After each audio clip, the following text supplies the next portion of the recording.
A Eliane escreveu, eu sempre tive desconforto. Aí, em 2020, fiquei presa no elevador. E aí que veio o medo ficou maior. Foi isso? Foi a experiência de ficar preso no elevador fez ficar maior o medo. Entendi. Sim. Então, medo do abandono e dependência. Aqui a gente tem o medo, que é uma emoção básica, a gente precisa lidar com o medo e cuidar dele. Se a gente não olha para o medo e cuida dele, ele vai continuar lá. Se você enfrenta ou foge, o medo aumenta. O que diminui o medo? Autoempatia, diálogo, permissão para sentir, apoio. É sobretudo esse apoio, esse estar do próprio lado, se dar o tempo, ser compreensivo, aprender com a experiência. Isso é muito importante. O abandono, eu já falei, é uma ferida da tristeza. Geralmente, para o menino, criança, o abandono é sentido em relação à mãe. Para a menina, criança, o abandono é sentido em relação ao pai. O que aconteceu no passado aconteceu. Hoje, o que a gente pode fazer é cuidar da tristeza, do abandono que ele se sente hoje. Depois de cuidar da tristeza do abandono, e ela diminui, é lembrar que sempre a gente está com a gente, que a gente nunca está sozinho. E por último, lembrar que não só você está com você, mas que tem uma força maior, que tem Deus, tem o nome que você dá para representar o que criou tudo. Bom, pensar que as coisas surgiram espontaneamente de uma explosão chamada Big Bang, sem que uma inteligência, uma força, ou que Deus tivesse criado e organizado tudo,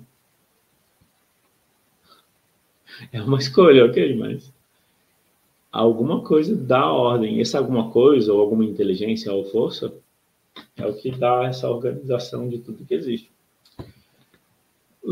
Então é isso para a aula de hoje. Se tiver mais alguma pergunta, pode acrescentar. A Eliana escreveu: acolher as emoções é simples e ao mesmo tempo complicado. O complicado é quando a gente... Deixa eu pensar. O complicado de acolher as emoções é quando a gente quer fazer sozinho uma etapa que depende. Por exemplo, é complicado mexendo nas nossas costas, né? Então tem coisas que a gente não faz sozinho. Aquilo que está ao alcance, sei lá, cuidar de algo nas mãos é fácil, é simples. Às vezes o que é complicado é o que está fora do alcance. Então tem coisas do autoconhecimento que a gente consegue fazer sozinho. Então essa linguagem acolhedora, esse apoio é algo que consegue fazer sozinho. Tem coisas que estão fora do que a gente consegue fazer sozinho. Pode ser que esse esteja complicado. E aí, o recorrer à terapia é recorrer a algo que encurta o tempo, como se fosse o atalho. Os treinamentos que eu fiz me encurtaram muito tempo no meu desenvolvimento. Eu aprendi, eu participei de muitos treinamentos de imersão de 9 dias, e tudo que eu via que dava resultado, que o diferencial era resultado, é o que eu fazia. Em 2012, as minhas férias de 30 dias, no ano de 2012, foram 30 dias de curso. E eu consegui ser dispensado 5 dias. Então, eu peguei 6 períodos de 5 dias durante o ano. Eu dizia que eu estava fazendo curso de inglês, porque o curso era em inglês. Então, de alguma forma, eu estava falando inglês, estava desenvolvendo inglês também. Mas, em 2012, eu fiz vários cursos.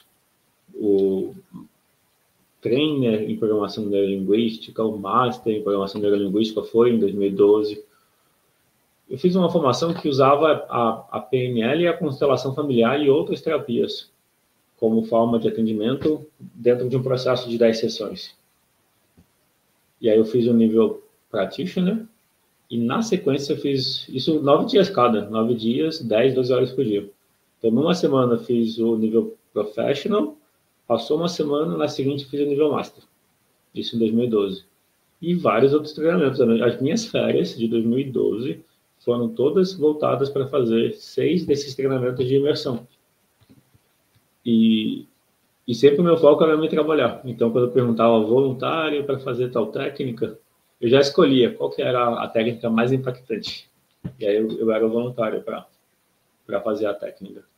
Não fazer a técnica, vivenciar a ferramenta. Então, o simples de lidar com as emoções é, por exemplo, mudar o diálogo com elas. O complicado é quando a gente quer fazer algo que não está no nosso alcance, que está fora do nosso alcance. Eu dei um exemplo, tipo, cuidar de algo nas costas que a gente não vê e a mão não alcança, precisa de uma outra pessoa. Então, o complicado pode ser o limite para saber quando recorrer a uma ajuda profissional, por exemplo, para lidar com temas que estão além. Até porque tem camadas de experiência e pode ser que a gente sozinho consiga lidar com algumas camadas. Passou disso, você precisa contar com a experiência de quem se trabalhou e tem facilidade de apontar, encontrar, indicar os próximos passos. E tem mais uma coisa na abordagem fenomenológica, que é, não tem como saber antes. Tudo que eu falo é baseado na experiência prática, mas quando a gente inicia uma constelação, o que vai surgir ali, eu não sei o que vai surgir. Eu sei o que pode surgir, por conta de 2012 para cá, tem... eu tenho que contar, mas 8, tem... Deu um tilt. Tem 13 anos. Acho que dá 13 anos, incluindo 2012 até 2024, dá 13 anos. 13 anos que eu fiz inúmeras constelações minhas. Quando eu falo inúmeras, era inúmeras. Teve 2 anos que eu fazia constelações minhas com a ajuda de uma pessoa. Eu fazia 6 constelações de temas meus por dia. Sexta, sábado e domingo. Então, 18 constelações minhas, temas meus. Eu encontrava temas. Qualquer coisa que incomodava, eu trabalhava. Então, eu aprendi muito pela prática. E por me trabalhar em primeiro lugar. É isso. Bom, então, o assunto da aula de hoje, vou fazer uma breve recapitulação. O assunto da aula de hoje, a Ana Paula escreveu verdade, e depois disso mesmo, e a palminhas. Obrigado. O assunto, método do abandono e dependência. E dependência. Abandono é uma ferida emocional, a tristeza é a dor, então precisa cuidar da tristeza para cuidar da ferida do abandono. A dependência é a máscara que a gente usa para fugir da ferida do abandono. Então, para deixar de ser dependente, precisa cuidar da ferida do abandono, que é cuidar da tristeza. O medo do abandono é medo da tristeza. Ao cuidar da tristeza, ela diminui. Mas o medo chega a um ponto que precisa de um cuidado especial. Esse cuidado especial do medo é o que eu falei, da segurança e proteção, de dar isso para si. E também de cuidar da solidão, onde você transforma a solidão em solitude, lembrando que você está sempre com você.